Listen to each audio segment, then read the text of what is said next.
nos estaba esperando una hermana en Barcelona que después se uniría junto con su hija a nuestro viaje a Israel.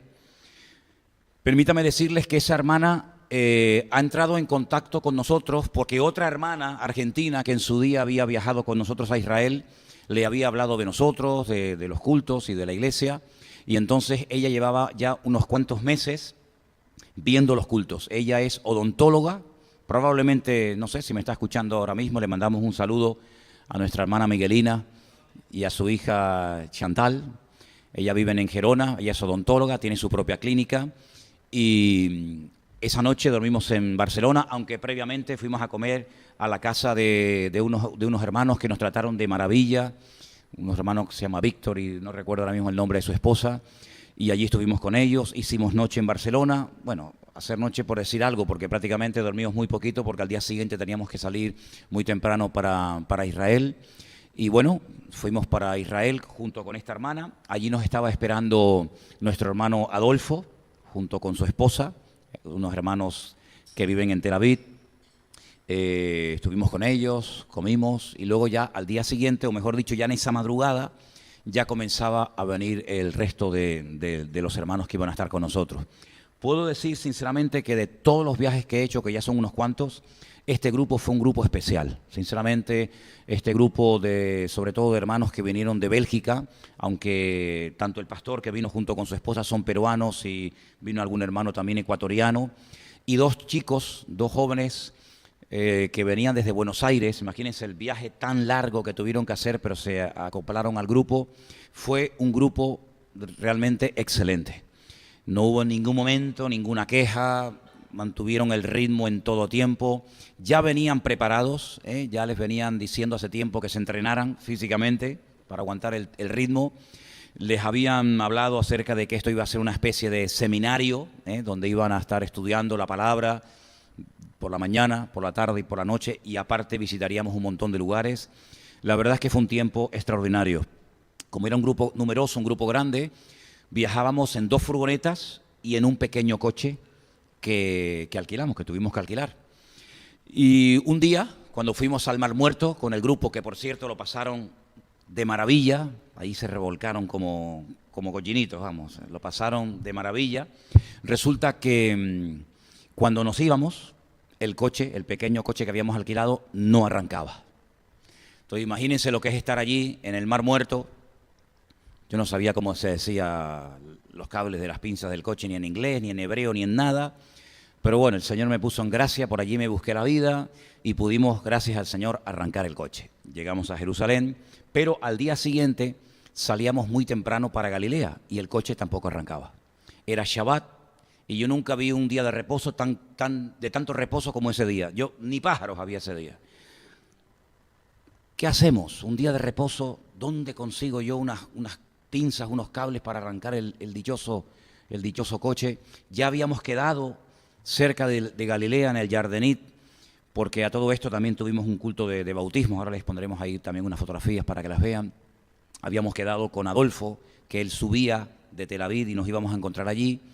El caso es que, bueno, gracias al Señor pude encontrar un aparatito, que ya se lo enseñaré, es como si fuera un pequeño móvil, que me decían que con eso podía arrancar el coche. Digo, bueno, pues como esta gente está lista, pues habrán inventado algo que se puede utilizar para arrancar el coche. El coche, gracias al Señor, arrancó y nos pusimos en carretera, pero se volvió a parar el coche.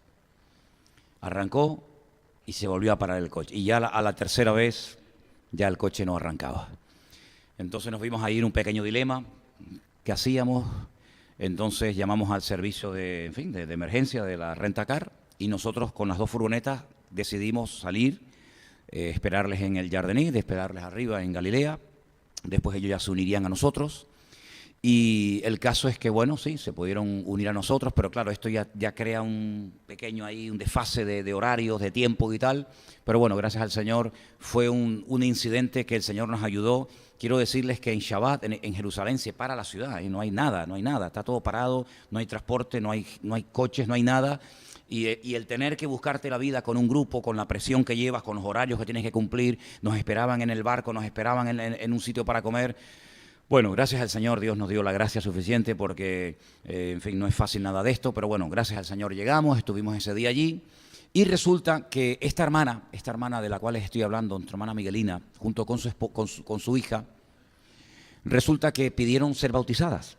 Ellas no tienen ninguna experiencia, digamos, eclesiástica de iglesia, sino que, como ella bien dice, su iglesia somos nosotros. Ella está muy contenta de que esta tarde estemos aquí diciendo todo esto, porque ella me dijo que ella quería esta tarde escuchar todo el informe que yo daba sobre Israel, y ella me dice a mí muchas veces que ella cuando llega a esta hora cierra su clínica y se pone allá a escuchar, y sé que nos está escuchando y por eso le mandamos un saludo a ella y a su hija.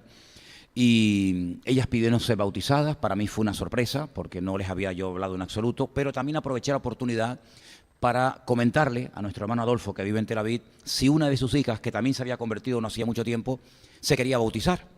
Y la chica Sara, pues dijo que sí, ¿no? Entonces yo quiero ponerles en esta tarde algunas fotografías de este viaje para hacerles también a ustedes copartícipes, porque ustedes también oraron por nosotros y sus oraciones se notaron, ¿sabes? Sus oraciones se notaron en todo momento. Bueno, ahí tenemos una fotografía. A mis espaldas estaría la sinagoga más vieja de Jerusalén.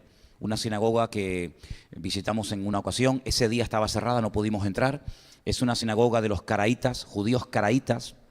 Por lo visto proceden del Cairo y son los únicos judíos que aceptan única y exclusivamente la Biblia como la base de su fe. Es decir, no aceptan la tradición, ni todo el Talmud, ni todas estas cosas que se han ido añadiendo con el paso del tiempo.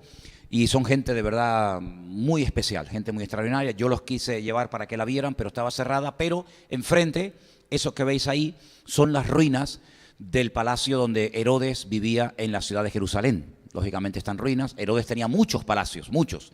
Tenían en Masada, tenía uno, tenían en Belén otro, en fin, tenían en Cesarea la Marítima otro. Y este era el palacio en el que él vivía en la ciudad de Jerusalén. Lo están restaurando. Y bueno, como allí están siempre de obras, esperemos que en cuanto lleguemos en otro viaje, pues ya esté totalmente restaurado. Esa es la tumba, el jardín de la tumba, y ahí adentro hubo un tiempo de quebrantamiento tremendo. Los jóvenes que vinieron de Argentina, junto con estas hermanas que les estoy comentando, entraron y el Señor les tocó, les quebrantó, y ahí estaban llorando y quebrantadas. Ese es el único lugar de Jerusalén que está, digamos, custodiado o cuidado por hermanos cristianos evangélicos, ¿vale?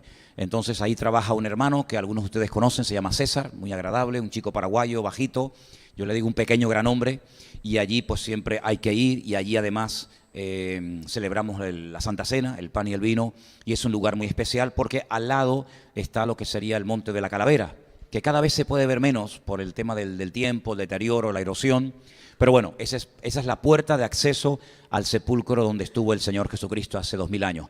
Por supuesto está vacío, no vayan a pensar ustedes que está dentro. Sería una tragedia, ¿no? Ir a Jerusalén y encontrarnos el cuerpo de Cristo dentro. Recuerdo que en un viaje un hermano una vez me preguntó, hermano, ¿qué venimos a ver aquí? Y le dije, ¿aquí? Nada. Ah, no, pensaba que veníamos a ver algo. Digo, bueno, aquí venimos a ver una tumba vacía. Gracias al Señor que está vacía, ¿vale? Ok, ponemos la otra foto. Esto es, bueno, salimos un día de la casa caminando, bordeando las murallas de Jerusalén, y ya comenzábamos el día muy temprano en la mañana y estábamos todo el día caminando de un lugar para otro, explicando muchísimas cosas del viaje. Y ahí estamos en la Jerusalén del tiempo de los romanos. Ustedes pueden ver los edificios por encima de nuestras cabezas. Jerusalén ha sido destruida muchas veces, entonces cada vez que se destruía, se construía encima, se destruía, se construía encima. Por lo tanto hay muchos niveles, pero hay una parte, una avenida de la época de los romanos que se llamaba el Cardo, se llama el Cardo, y es una avenida que se puede caminar.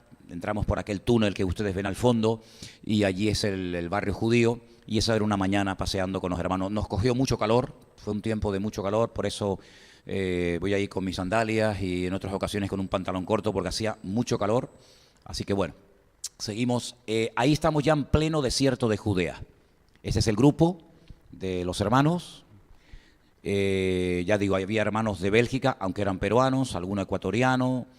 También teníamos los dos chicos argentinos y teníamos estas dos hermanas, Miguelina, que es de la República Dominicana. Su papá fue embajador de República Dominicana en Israel, junto con su hija Chantal. aunque viven en Gerona, ¿no? Y esa es una fotografía que sacamos en pleno desierto de Judea. Allí a la altura del pantalón rojo de esa hermana a la derecha, allí veis como un arbolito al fondo, ese es el famoso camino del buen samaritano, el real, el que se puede transitar todavía desde la ciudad de Jericó, donde vivían los sacerdotes, hasta la ciudad de Jerusalén. Ese es el famoso camino del buen samaritano, donde se cuenta la historia de aquel hombre que cayó herido, en fin, todos conocéis la parábola, ¿no? O la historia. Bueno, un hermano, una noche, un hermano ecuatoriano, dijo, ay, pero la cocinera es española, una hermana extraordinaria, estrella, se llevó todas las estrellas, porque la verdad que fue una bendición tener a esta mujer allí. Y este hermano le dijo, ay, pues si usted es española, una noche nos debería hacer una paella. Pero lo dijo así, ¿no? Como sin querer. Y al día siguiente, miren qué pedazo de paella nos hicieron. A los hermanos les gustó muchísimo. Y fue una sorpresa, fue una bendición el poder comer esa noche ese pedazo de paella, ¿no? ¿Ok? Ese fue el día que los hermanos llegaron. Están un poquito desordenadas las fotografías. Detrás del grupo, ustedes ven, creo que se puede ver bien, ¿verdad? Ok, se ve una menorá gigante. Esa menorá la hizo Salvador Dalí y fue un regalo que en su tiempo Salvador Dalí, el famoso pintor y artista catalán, pues regaló a Israel. Y claro, cuando llegas al aeropuerto y sales del aeropuerto y te encuentras ese pedazo de menorá gigante, pues es la primera foto que la gente se hace nada más llegar al país, ¿no? Claro, los hermanos venían de Bélgica, todos estaban abrigados y tal, pero bueno, ya durante el día ya podéis ver que ya nos tuvimos que poner ropa de verano. Ahí estamos en pleno desierto de Judea, dando las explicaciones correspondientes. Ese es el pastor Eduardo. El pastor Eduardo es el pastor de la iglesia de Bélgica. Él vino con su esposa y con un grupo de hermanos de su congregación. Y ahí ya habíamos terminado el bautismo en el río Jordán, ¿vale? Un hermano encantador. Esta es nuestra hermana Miguelina. El día de su bautismo estaba muy, muy emocionada. Y bueno, la verdad que fue un tiempo muy especial. Gracias al Señor el agua no estaba tan fría como en otras ocasiones. Y ahí era ya saliendo del agua, bueno, en plena efervescencia, en pleno gozo y alegría, ¿no? Y creo que esta es su hija Chantal, una chica de 19 años, que cuando yo pedí que dieran algún testimonio antes del bautismo, dijo algo que nos quebrantó a todos. Ella dijo, desde que llegué a Israel tengo una voz metida en la cabeza que me dice continuamente, yo te amo y morí por ti, yo te amo y morí por ti. Digo, bueno, pues ese es el Señor, el que te está hablando, ¿no? Y esa es su hija. Esta es la familia de nuestro hermano Adolfo. A la derecha mía está su niño, Johanan, el pequeñito. Al centro está su esposa Paula y a la izquierda están sus dos hijas, Sara y Mafe. Ellos se unieron a nosotros y pasamos todo el día sábado juntos, y ese es en el barco que navegamos habitualmente en el mar de Galilea. Ahí estamos en la casa de Jerusalén, una mañana íbamos a salir y ahí nos hicimos una foto en la fachada de la casa. Gracias al Señor por este lugar tan hermoso, tan céntrico, que nos permite ir caminando a los lugares principales de la ciudad de Jerusalén. Decirles que el Señor nos guardó, aunque había paz por todas partes, no tuvimos en ningún momento sensación de peligro, ni muchísimo menos, ni muchísimo menos. Yo sé que ha habido cosas que se han dicho y tal, pero nosotros, gracias al Señor, en todo momento estuvimos bien, estuvimos protegidos y disfrutando, y nos llamó como siempre la atención que Israel es un país de millones de jóvenes, de miles y miles de jóvenes. Ves jóvenes por todas partes, la gente contenta, la gente muy, muy tranquila, a pesar en fin, de lo que haya a su alrededor. No hay más, ¿no? Vale. Y el Señor, pues gracias al Señor, fue muy bueno. El grupo estuvo muy tranquilo, muy bendecido en todo tiempo, y probablemente en el verano un grupito de estas hermanas de Bélgica, lo más probable es que cuando Elena haga una actividad con las hermanas, lo más probable es que ellas vengan. Y bueno, ya también tenemos confirmación de que esta niña Chantal, la que se bautizó, va a venir al campamento de jóvenes. Y también hablando con Adolfo ayer, que estuvimos hablando más de 1 hora y media desde Jerusalén, desde Tel Aviv, me decía que va a hacer todo lo posible para que sus 2 hijas y su esposa puedan venir en agosto también, para que puedan asistir al campamento, ¿no? No somos conscientes, yo siempre lo digo, yo el primer sorprendido de la repercusión que tienen el hecho de que muchas personas puedan ver los cultos desde sus hogares, no porque por el hecho de que no quieran venir a la iglesia, sino porque no tienen iglesia. Y esta congregación, nosotros nos hemos convertido en su iglesia. Esta hermana Miguelina me decía que ella no tiene una iglesia donde poder congregarse. Vive en un pequeño pueblo de la provincia, de la región de Gerona, pueblo de 6.000 a 7.000 personas, no hay congregación. Y hay un grupo de hermanos, tal vez 10, 12 hermanos, que siguen nuestros cultos habitualmente, que no tienen donde congregarse. Yo me he comprometido con ellos cada vez que pueda hacerles una visita, ¿vale? Para poder estar allí con ellos y ministrarles y participar de la Santa Cena y estar con ellos allí unos días. Oren por este grupo. Nuestra hermana Miguelina también quiere venir en el verano. Bueno, si vienen todos los que han dicho que quieren venir, no vamos a caber en la isla, ¿eh? Pero bueno, oren por todas estas personas que me dicen que les diga. Yo les digo lo que ellos me dicen. Valoren lo que tienen. Valoren el hecho de que usted pueda venir a una iglesia. A ellos les gustaría y no pueden. Valoren el hecho de poder tener un pastor. A ellos les gustaría tener un pastor, digamos, físico, y no lo tienen. Entonces, que valoremos todo lo que el Señor nos ha dado, porque no en todas partes los creyentes tienen las oportunidades y el privilegio de congregarse y de reunirse como nosotros lo tenemos aquí, en este hermoso lugar, aquí en plena ciudad. Porque yo el otro día, hablando con Elena, le decía, oye, qué bueno que el Señor haya puesto esta iglesia en el centro de la ciudad. Porque sí, yo sé que gracias al Señor hay otras congregaciones, pero en esta ubicación tan bien ubicada no hay tantas, ¿no? Así que damos gracias al Señor por este privilegio y aprovecho también la oportunidad para agradecer a Anderson y a Marcos, que han estado compartiendo en este tiempo. Sin ellos sería imposible el que yo pudiera salir. Ustedes saben que mi ministerio no solamente es un ministerio de puertas para adentro, sino es también un ministerio de puertas para afuera. Y usted tiene que ser comprensivo. Usted tiene que entender esto. Su pastor es un pastor de pastores. Su pastor tiene también otras responsabilidades fuera. Y mi ministerio no es única y exclusivamente atenderles a ustedes los jueves y los domingos, ¿no? Sino que tengo muchas más responsabilidades y mucha gente, ¿verdad? Y entonces usted tiene que entender que de vez en cuando tenemos que salir, porque es nuestra obligación, es nuestro ministerio. Nosotros ya vamos a hacer dentro de muy poco tiempo 40 años de ministerio y en tantos años, pues oye, se abren muchas puertas, muchas posibilidades, muchas cosas. Cuando volvimos de Israel tuvimos un retiro. Bueno, dormimos en la casa del pastor Antonio, que como siempre son excelentes, su trato, mandan saludos para la iglesia. Estuvimos con ellos la noche del miércoles durmiendo y el jueves me pidió predicar en su iglesia. Y bueno, allí pues hay un montón de hermanos que también nos aprecian mucho, nos quieren mucho, sobre todo son hermanos de Perú, muchos de ellos. Y entonces ya al día siguiente salimos para Sicilia, esta isla que me quedé sorprendido lo larga que es. Tiene 27.000 kilómetros cuadrados. ¿Saben cuántos kilómetros cuadrados tiene Tenerife? 2.700. Si Tenerife es el 10% de Sicilia. Decimos, yo, Tenerife, qué grande, y de aquí al sur la gente dice, uff, ¿sabes qué larga es Sicilia? 450 kilómetros de larga. Es una isla grande, ¿eh? Es una isla muy grande con más de 6 millones de habitantes, ¿no? Y allí estuvimos en un retiro el viernes, el sábado y el domingo. Del retiro les hablaré en otro momento.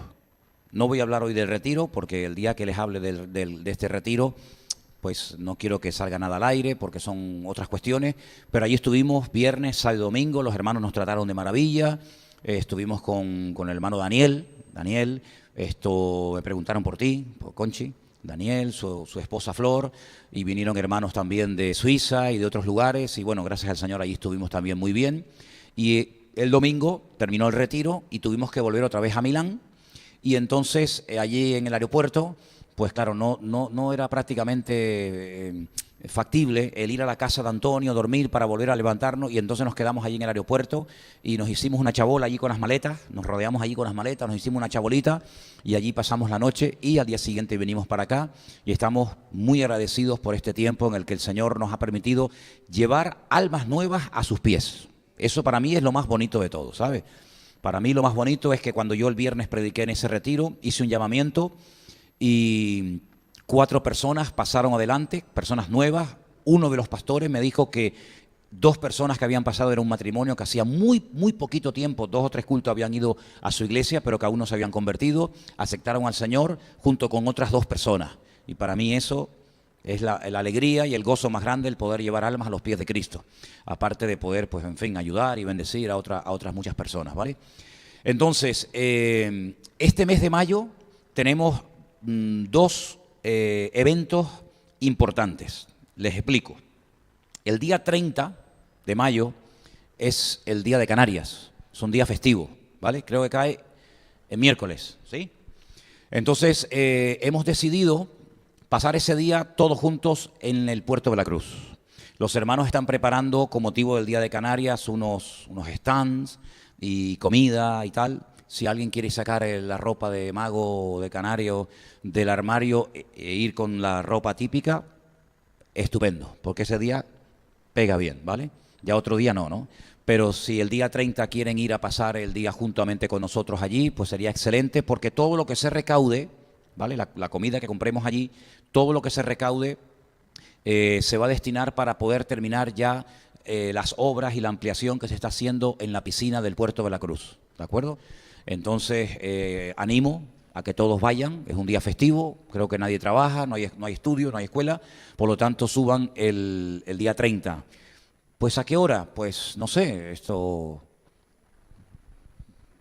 11, 11:30, 12 de la mañana, en fin, la hora que ustedes quieran. Vamos a estar allí, haremos reuniones y cantaremos y estaremos todos juntos ese día en el Puerto de la Cruz. ¿Qué día es? El 30, con motivo del Día de Canarias. Perfecto. Si quieres llevar alguna visita, si quieres llevar a alguna persona nueva, pues excelente, sería estupendo. Vamos a ver cómo está el día, yo pienso que va a estar bien, si podemos poner fuera las sillas y los instrumentos y el sonido y hacer un culto al aire libre, pues estupendo, ¿vale? El día 30. Pero el domingo anterior, el domingo día 27, vamos a tener aquí algo histórico. Algo histórico. No lo hemos hecho nunca. Bueno, lo hice una vez, en el Puerto de la Cruz. Anderson lleva con nosotros en la iglesia 10 años. En estos 10 años ha mostrado fidelidad, ha mostrado madurez y crecimiento. Él ha sido hasta el día de hoy, y seguirá siéndolo, el responsable de los jóvenes.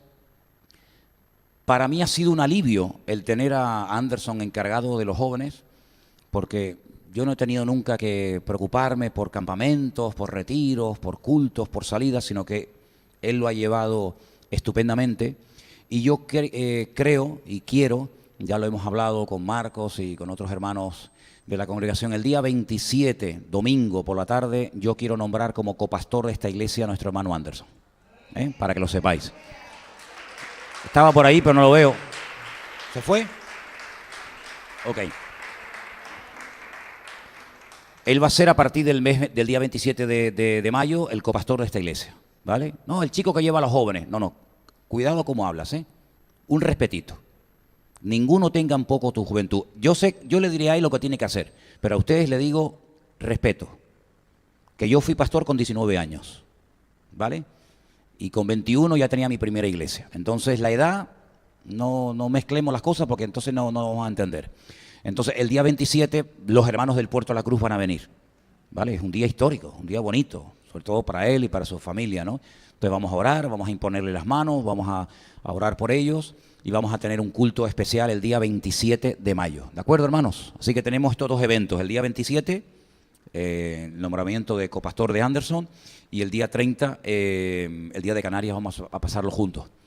En junio, el mes de junio, confío, y ya me reuní ayer con Marcos y bueno, estamos de acuerdo en esto, vamos a confiar de que la piscina ya esté totalmente terminada del Puerto de la Cruz y queremos tener bautismos, ¿vale? Entonces, yo no veo esta tarde a Juan Manuel, este chico cubano,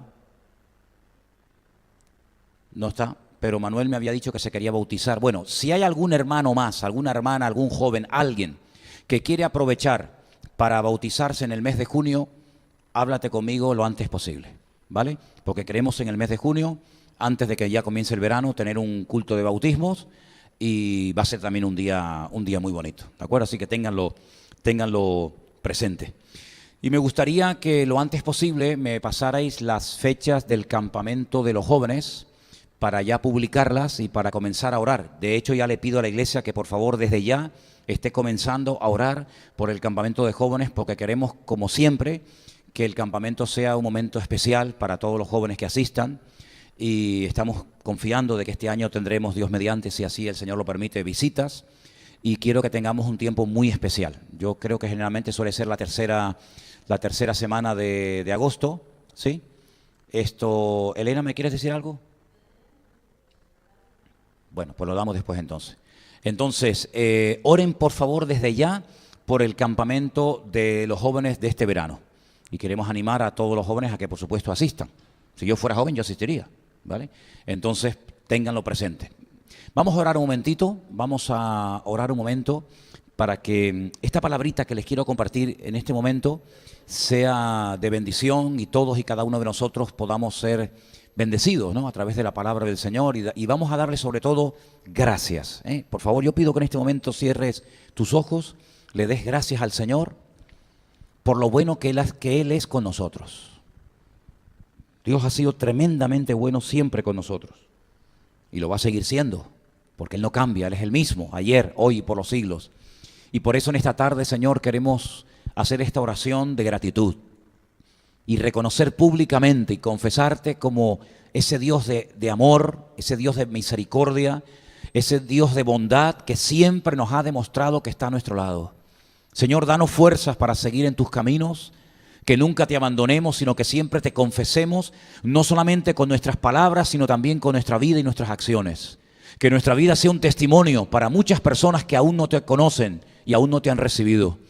Que nuestra vida sea una vida verdaderamente atractiva para que la gente que rechaza el Evangelio puedan ver en nosotros algo diferente y que podamos realmente tener siempre una actitud de gratitud porque tú eres bueno y para siempre es tu misericordia. Te damos gracias por todo lo que nos has dado hasta el día de hoy, por todo el camino que hemos recorrido juntos, y te doy gracias también por todos y cada uno de los hermanos que en esta tarde están aquí en esta congregación, en este culto, y por todos los hermanos y hermanas que nos estarán viendo ahora de diferentes partes del mundo, y después también los bendecimos, y gracias por sus oraciones y por su apoyo hacia nuestra vida. En el nombre bendito de tu amado Hijo Jesús. Amén y amén. Como yo les decía, quiero leer el Salmo 121. Sé que es un salmo muy conocido, y doy la bienvenida a todos, y sobre todo no sé, hay una parejita nueva, no sé si han estado en el tiempo que yo he estado fuera. ¿Ya habéis estado? ¿Sí? Bueno, después nos saludamos. El Salmo 121, que empieza diciendo cántico gradual o cántico de las subidas, era una de las canciones que se cantaban cuando los peregrinos subían a la ciudad de Jerusalén a adorar al Señor. Saben ustedes que 3 veces al año era obligatorio que tenían que subir a Jerusalén. ¿Por qué digo subir? Porque Jerusalén está en alto. Si usted conoce Jerusalén, los que han estado conmigo lo saben, Jerusalén está casi a 800 metros de altura. Entonces, cuando se va a Jerusalén, siempre dice, subimos a Jerusalén. Y cuando usted va a Capernaum, a Samaria, a Tel Aviv, a donde sea, pues usted desciende, ¿vale? Entonces, cuando se subía a Jerusalén, los peregrinos, los que iban con sus diezmos, con sus ofrendas, cuando iban en la fiesta de Pesaj, la fiesta de la Pascua, 50 días después, que es la que se va a celebrar ahora, la fiesta de Shavuot o Pentecostés, y finalmente entre el mes de septiembre, octubre aproximadamente, la fiesta de los tabernáculos, la gente subía cantando, y este era uno de los salmos que se cantaba. Y es muy bonito porque dice, alzaré mis ojos a los montes. Léalo conmigo. ¿De dónde vendrá mi socorro? Mi socorro viene del Señor, que hizo los cielos y la tierra. No dará tu pie al resbaladero, ni se dormirá el que te guarda. He aquí no se adormecerá ni dormirá el que guarda a Israel. El Señor es tu guardador, el Señor es tu sombra, tu mano derecha. El sol no te fatigará de día, ni la luna de noche. El Señor te guardará de todo mal, Él guardará tu alma. El Señor guardará tu salida y tu entrada desde ahora y para siempre. ¿Cuántos dicen amén? Salmo hermoso, ¿eh? Que por cierto, antes de ayer vino Anderson con Vanessa y los niños a hacernos una visita, y Benjamín lo sabe de memoria, ¿eh? Así que usted también apréndaselo. Son solamente 8 versículos y es muy facilito de aprendérselo, ¿eh? Alzaré mis ojos al monte, ¿de dónde vendrá mi socorro? Saben, tuve una experiencia, fuimos a una tienda a comprar unas especies y había 2 mujeres judías hablando entre ellas, y una le decía a la otra, tengo tantos problemas, estoy tan cargada, tan agobiada, y le dije, ¿le puedo decir algo? Se quedaron así, le digo, y se quedaron y le cité todo el Salmo 121 y me dice una de ellas, gente como tú tiene que venir aquí para que nos digan esas cosas. Digo, bueno. Así que la confianza que tenemos en el Señor está a prueba de bombas, ¿sí o no? ¿Y por qué confiamos tanto en el Señor, hermano? ¿Por qué será? ¿Por qué será? ¿Es que seremos fanáticos? No. Lo que pasa es que la confianza en el Señor está a prueba de bombas porque Él nos ha demostrado que nos podemos confiar, podemos fiarnos de Él y Él nunca nos va a fallar. Mire, hemos leído en parte de este salmo en esta tarde, el Señor es tu guardador a tu mano derecha, y dice, Él no se adormecerá, es decir, no se quedará dormido. ¿Cuánta gente se ha quedado dormido en un tiempo de guardia? ¿Cuántos soldados se pueden quedar dormidos en su puesto de guardia? Yo me acuerdo una vez, cuando estaba en el ejército, que tuve que ir a relevar al chico que estaba en el puesto de guardia, y estaba dormido. Estaba totalmente dormido. Eso es un delito. Puedes terminar con tus huesos en la cárcel. El que un soldado que tiene la responsabilidad de cuidar a 4 o 5 mil compañeros que están durmiendo tranquilos, sabiendo que tú estás ahí armado, vigilándoles, y que tú te quedes dormido. La Biblia nos habla mucho acerca de la atalaya. La atalaya era el hombre que estaba en lo alto de ese monte o en esa torre, mirando, oteando al horizonte y diciendo, oye, cuidado que viene el enemigo. Y la Biblia dice, ay de aquel que se quede dormido, la sangre de toda la ciudad será demandada sobre la cabeza de esta persona. Bueno, y en cierto sentido, los cristianos, la iglesia del Señor es la atalaya. Somos los voceros, los que les decimos a la gente, hey, que Cristo viene, que la palabra es verdad, que tienen que arrepentirse. En fin, todo eso que ustedes saben, ¿verdad?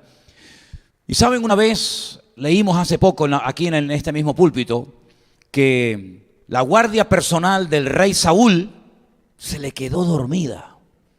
¿Se acuerdan? Y bajó David de las montañas, se metió en medio del campamento, cogió la lanza de Saúl, se la lleva y empieza a gritar, ¡Abner! ¡Abner! Fíjate tú qué nombre tiene, Padre Ner Luz, Padre de Luz, el que tenía que proteger al rey.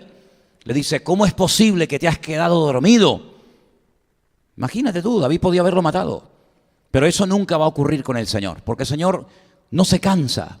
Los discípulos se cansaron y se le quedaron dormidos, ¿se acuerdan? En el huerto de Getsemaní se le quedaron dormidos, les pide oración y se les quedaron dormidos. Sin embargo, el Señor jamás dormirá porque no se cansa. El Señor está velando por tu vida y por la mía 24 horas al día a la diestra de Dios Padre, clamando, intercediendo por ti. Cuando tú no oras, Él ya oró por ti. Cuando tú estás tal vez desanimado, decaído, Él nunca se va a desanimar ni va a decaer su semblante, sino todo lo contrario. Siempre te protegerá, siempre te sustentaré con la diestra de mi justicia, dice el Señor. ¿Cuántos dicen amén?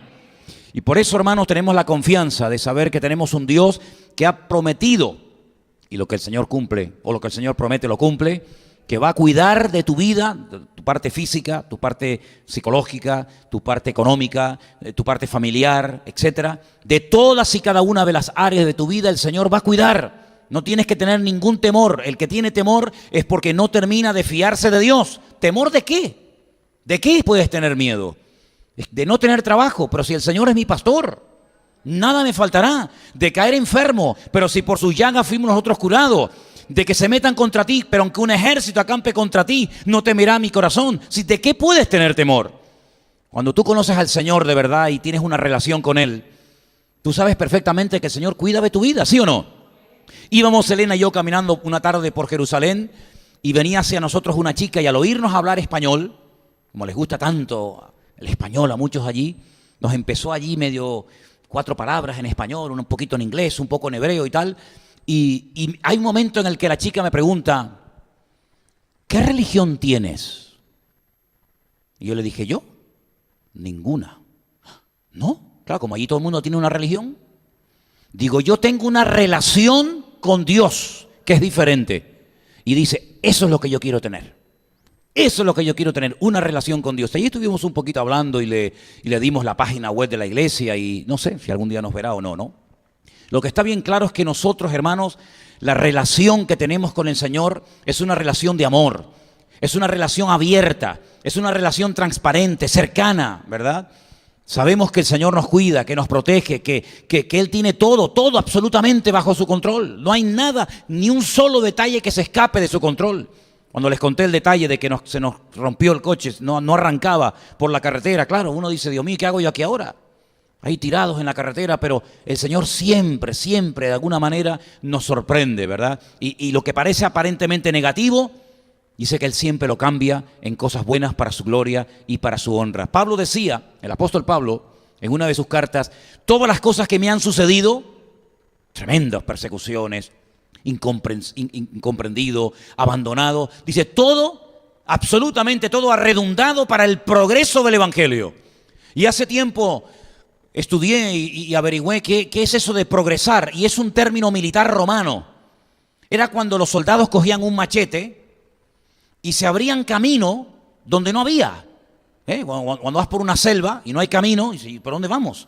Bueno, pues con el machete te vas abriendo camino, ¿verdad? Y vas progresando. Eso es lo que dice Pablo. Dice, yo me abrí camino donde no había.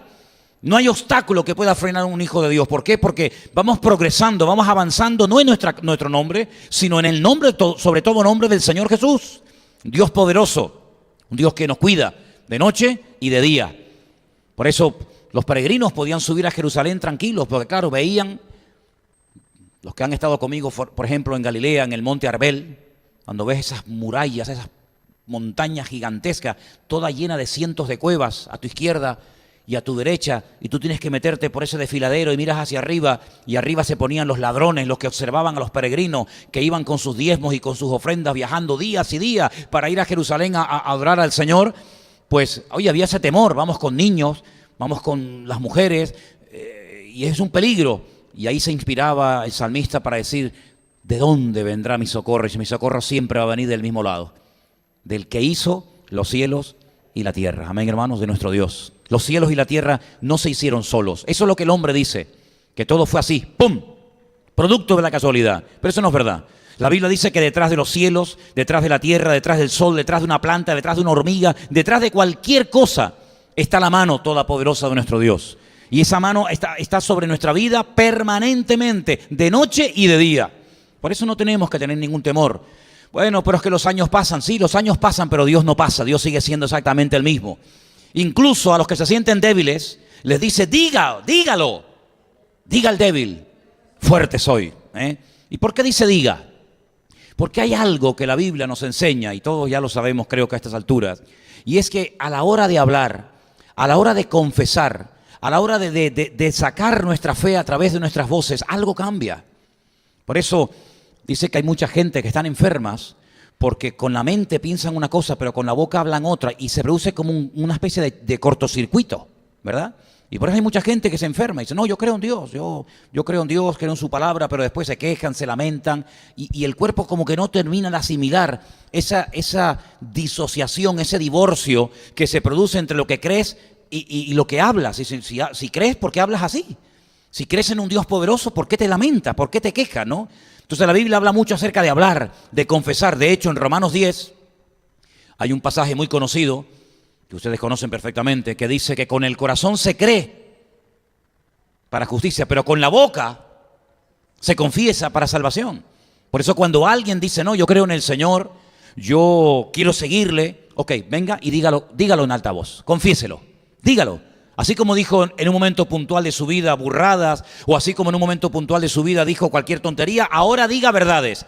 Ahora acepto a Cristo, declaro que el Señor es mi Salvador, que murió por mí, que resucitó, que estará conmigo, que me va a dar fuerza, que me apoyará, que me sustentará. Y eso, hermano, reactiva su fe.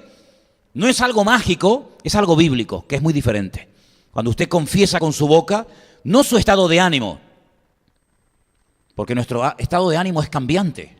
De hecho, yo en este retiro que estuve ahora ahí en Sicilia, le dije, mire hermano, el Espíritu Santo no va a utilizar ni sus emociones ni sus sentimientos para hablarle. No se confundan, porque los sentimientos y las emociones son tremendamente cambiantes. Usted no está siempre igual. Un día le puede doler la cabeza, un día están sus hormonas por el suelo, otro día tiene el estado de ánimo por las nubes, otro día tiene un entusiasmo espectacular, otro día no tiene ganas ni de salir de la habitación. Pero si el Señor tuviera que utilizar nuestro estado de ánimo, apañados estábamos. Pero dice la Biblia en Efesios capítulo 6 que la espada del Espíritu, ¿qué es? La palabra de Dios. Es increíble. Yo hace unos días leía esto y decimos, claro, la armadura del cristiano, sí, el yelmo, el escudo, la coraza, sí, sí. Pero hay un versículo que dice que la espada del Espíritu o la espada del Espíritu es la palabra de Dios. Es decir, el Espíritu Santo va a utilizar la palabra del Señor. Por eso dice que more, que abunde la palabra de Dios en nuestros corazones. ¿Para qué? Para que cuando llegue un momento de enfermedad, de crisis matrimonial o de lo que sea, la palabra de Dios brote en su corazón, la confiese con su boca y el diablo tiene que dejarla en paz. ¿Hay algún ejemplo de lo que estoy diciendo? Sí, claro, Cristo. Él es nuestro ejemplo en todo. ¿Qué hizo el Señor cuando estaba siendo atacado? Nada más y nada menos que por Satanás. Mire, Satanás solamente ha tentado personalmente a dos personas. ¿Quién fue la primera? Eva. ¿Y el segundo? Cristo. Así de claro. Satanás en persona, no mandó a un demonio, ni mandó, no, él en persona fue y le dijo a Eva esto, esto y esto. Y en persona se fue al desierto de Judea y le dijo al Señor, puso en tela de juicio la declaración que ya el Padre había hecho. ¿Se acuerdan cuando Cristo estaba siendo bautizado por Juan el Bautista en el río Jordán? Que dice que se oyó la voz de Dios. Se oyó audiblemente la voz de Dios. ¿Y qué dijo? Este es mi Hijo amado, en el cual, dice en la Reina Valera, ¿cómo dice? Tengo tu complacencia. Bueno, eso es como pongo toda mi confianza, mi apoyo, mi aval, deposito todo en Él. ¿Quién dijo esto es mi Hijo amado? ¿Se lo inventó el Señor? ¿Se lo dijo Juan el Bautista? No, Dios el Padre habló claramente y decretó en aquel día que ese era su Hijo amado. Se va al desierto. ¿Y qué le dice Satanás? Si eres el Hijo de Dios, dile a estas piedras que se conviertan en pan. ¿Cómo que si soy el Hijo de Dios? Claro que lo soy. Satanás sabía perfectamente que el Hijo de Dios era Él. Pero Él siempre viene a cuestionar, siempre viene a enredar, siempre viene, ¿verdad?, a decir, bueno, Dios dice blanco, es negro. Y Dios dice no morirá, yo te digo sí morirá. Y siempre viene a decirlo todo al revés. Y el Señor le dijo, escrito está. Escrito está. ¿Dónde está escrito? Aquí, en la Biblia. Escrito está. Y la segunda vez que le tienta, ¿qué le dice? Mira, Satanás, ven, vamos a ver, yo quiero hablar contigo y para que entres en razones, para que entiendas. No. Escrito está. Punto. La tercera vez, escrito está. Las 3 veces que por lo menos en la Biblia tenemos registrada la tentación de Cristo, la respuesta, la actitud de Cristo sí me fue igual. Escrito está, escrito está, escrito está. Luego Él tenía una fe tremenda, como tú y yo tenemos que tenerla, en lo que está escrito. Porque la palabra de Dios no hay que inventarnos, sino que está escrita. Y está escrita en muchos idiomas, en alemán, en inglés, en japonés, en chino, en español, en hebreo, en griego, para que todo el mundo sepa lo que Dios dijo y lo que Dios no dijo. Y cuando el Señor Jesucristo utilizaba la palabra, estaba utilizando la espada y el diablo tenía que marcharse. Claro, después Él viene e insiste otra vez, ¿no? Pues vuelve tú también con lo mismo. La Biblia dice, someteos a Dios, resistid al diablo. ¿Y qué pasa? Huirá de vosotros. Huirá de vosotros. Si al Señor le funcionó, si la estrategia del diablo fue desbaratada por el poder de la palabra de Dios, hagamos lo mismo, hermanos. Hagamos lo mismo. Cuando vengan las tentaciones, que a lo mejor nuestras tentaciones no se comparan con las tentaciones que tuvo el Señor, pero da igual, cada vida es su mundo. Y usted sabe cuando el enemigo le está atacando, pues hermano, mayor es el que está en nosotros que el que está en nosotros. Eso es lo que sabemos, esa es nuestra fe, pero nuestra fe no es algo que está ahí encerrado, que nadie se entere, sino que tiene que salir. ¿Y por dónde sale? Por la boca. Con la boca se confiesa salvación. La palabra salvación es liberación, la palabra salvación es sanidad, la palabra liberación es como cuando descorchas una botella. Sí, puede ser un contenido maravilloso, pero hay que abrirla. ¿Se acuerdan ustedes del famoso cuento de la lámpara de Aladino? Es un cuento. Pero el mago, mientras tenía el tapón, no hacía nada. Tú le quitabas el tapón, frotabas la lámpara de Aladino, salía el gordachón aquel y te decía, pídeme lo que quieras, ¿verdad? Hermano, perdonen que les ponga este ejemplo, pero la palabra de Dios no es solamente para que usted la lea por las mañanas y por la noche y nada más. La palabra de Dios es una espada que usted tiene que aprender a utilizar. Entonces, cuando usted aprende esto, usted puede estar solo en una cárcel, usted puede estar solo en un desierto, en un barco, en un avión, o donde quiera que se encuentre, Y el Señor le va a proteger y le va a defender a usted siempre y cuando usted sepa en ese momento esgrimir adecuadamente el texto bíblico correspondiente. Por lo tanto, queridos hermanos, este salmo que hemos leído esta tarde es un salmo que sería buenísimo que todos nosotros nos lo aprendiéramos bien de memoria. Porque nos va a venir muy bien, ¿eh? Nos va a venir pero que muy bien en muchos momentos puntuales de nuestra vida. Y al final dice, el Señor te guardará tu salida y tu entrada desde ahora y para siempre. Si no es algo que dice, bueno, funciona 3 meses, sino que funciona toda la vida. Porque el Señor siempre ha prometido estar con nosotros todos los días hasta el fin del mundo. ¿Cuántos dicen amén? El último día que estuvimos en Israel, oíamos muchos aviones. No los veíamos, pero oíamos mucho ruido de aviones por nuestras cabezas. Esa noche, desde Siria, Irán mandó contra Israel 20 misiles. No hicieron daño absoluto. Dice, pero ¿cómo pueden mandar 20 misiles y no pasar nada? El Señor te guardará de todo mal. Dice aquí, el Señor será tu guardador, el Señor te protegerá, guardará tu alma, te guardará de todo mal. No pasó absolutamente nada.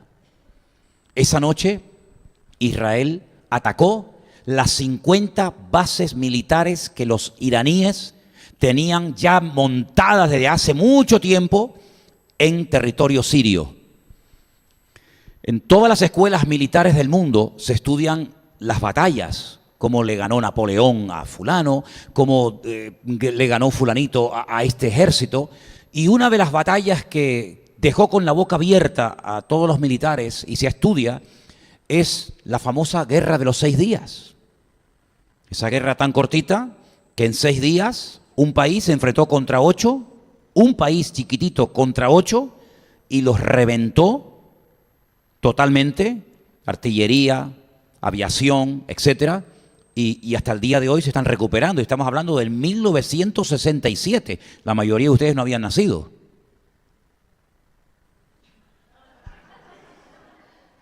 Bueno, solamente unos pocos, Pepita y yo y unos 2 o 3 más. Bueno, pues ahora se va a comenzar a estudiar la guerra de las 6 horas. No los 6 días, la guerra de las 6 horas. En 6 horas, Israel atacó las 50 bases militares de Irán en territorio de Siria, las reventó, con lo que significa la pérdida de cientos de millones, y probablemente Irán tardará unos cuantos años en volver a levantar cabeza. Y uno dice, qué misericordia tiene Dios con esta gente, ¿eh? Qué misericordia tan grande tiene el Señor con este pueblo. Pero ¿sabe qué? Yo lo he dicho muchas veces y ustedes lo saben. Dios ha decidido, así como decidió amarte a ti y a mí, así como Él nos escogió, y yo creo, y perdonen, yo creo que a mí el Señor me eligió desde el vientre de mi madre. Eso lo tengo yo clarísimo, ¿eh? Yo creo que a mí Dios, desde que fui concebido, cuando era allí un piojo allí, yo creo que a mí el Señor ya me escogió, y tengo muchas razones para creer eso. El Señor se empeñó en decir, este pueblo yo lo voy a proteger y yo lo voy a defender. Y Él dice en su palabra, no porque sean los mejores, no, sino porque probablemente es un pueblo con el que nadie quiera trabajar y al que nadie compraría. Porque al fin y al cabo era un montón de gente esclavas en Egipto. Pero Él se decidió y amó a ese pueblo y lo llamó su hijo. Israel es mi hijo. Y por eso dice la Biblia que Él protegerá a ese pueblo, porque el que destruya a ese pueblo, que no va a ocurrir nunca, pero el que destruya a ese pueblo es como haber dicho, lo que tú prometiste es mentira. Yo pude destruir a Israel cuando tú decías que nadie lo podría hacer, por lo tanto tú eres un mentiroso. Y esa es la guerra a lo largo de la historia, siglos y siglos. Los babilónicos lo intentaron, los griegos lo intentaron, los medo-persas lo intentaron, los romanos lo intentaron, los egipcios lo intentaron, y curiosamente todos los imperios que intentaron destruir, los imperios, los que intentaron destruir a Israel, no existen. ¿Dónde está el imperio romano? Te vas a Roma, a la antigua Roma, y te encuentras todo tirado, todo roto. Te vas a Grecia, no existe el imperio griego. Los únicos que están tratando como la gallina cuando le corta la cabeza, de dar algún coletazo, son los persas o los iraníes, que no quieren terminar de reconocer que no van a poder de ninguna manera destruir a ese pueblo. ¿Por qué? Porque Dios ha dicho que va a defenderlos hasta la muerte, hasta el final. Y hay algo que Dios se ha empeñado en conseguir y lo va a conseguir, y lo va a conseguir. ¿Saben qué? Que todo ese pueblo reconozca que Cristo es el Mesías. Y bueno, se han hecho estadísticas y se ha llegado a la conclusión de que prácticamente hoy en Israel, en las ciudades principales, ya hay mesiánicos, ya hay gente que está adorando y creyendo en el Mesías. Hay miles, cada vez más, cada vez más. Tuvimos el domingo por la tarde un ratito en una iglesia en Jerusalén, muy bonita, la iglesia King of Kings, la iglesia Rey de Reyes, y es una bendición el poder estar en una iglesia en Jerusalén adorando al Señor, y los domingos es en inglés, pero el viernes es todo en hebreo para los judíos que han aceptado al Mesías, y el Señor ha dicho, y todo Israel será salvo. Y es increíble cómo el Señor está tratando de trabajar y forzar y llevar hasta las últimas consecuencias a este pueblo para que le reciba. Será atacado, será lo que ustedes quieran, pero al final todo Israel será salvo, dice la Biblia. Y hasta en el libro del Apocalipsis dice que al final de los tiempos, 12.000 de cada tribu, saben que Israel está formada por 12 familias o 12 tribus, dice que 12.000 de cada tribu, es decir, 144.000 judíos en el monte de Sión. Ustedes han estado allí, donde está enterrado David y donde está el famoso cenáculo y todo eso. Subirán a ese monte y cantarán un cántico nuevo que la letra solamente la conocen ellos, y adorarán al Rey de Reyes y al Señor de los Señores. Y esa ciudad que tanta sangre se ha derramado, y esa ciudad que la han tratado de conquistar los árabes, los cruzados, los judíos, todo el mundo, pues dice la Biblia que es la ciudad donde el Señor decidió morir, resucitar, ascender y volver en su segunda venida a la ciudad santa de Jerusalén. Entonces vemos cómo las profecías se están cumpliendo y vemos cómo Dios está protegiendo a su pueblo a pesar de que hay una presión internacional tremenda, pues el Señor no va a perder.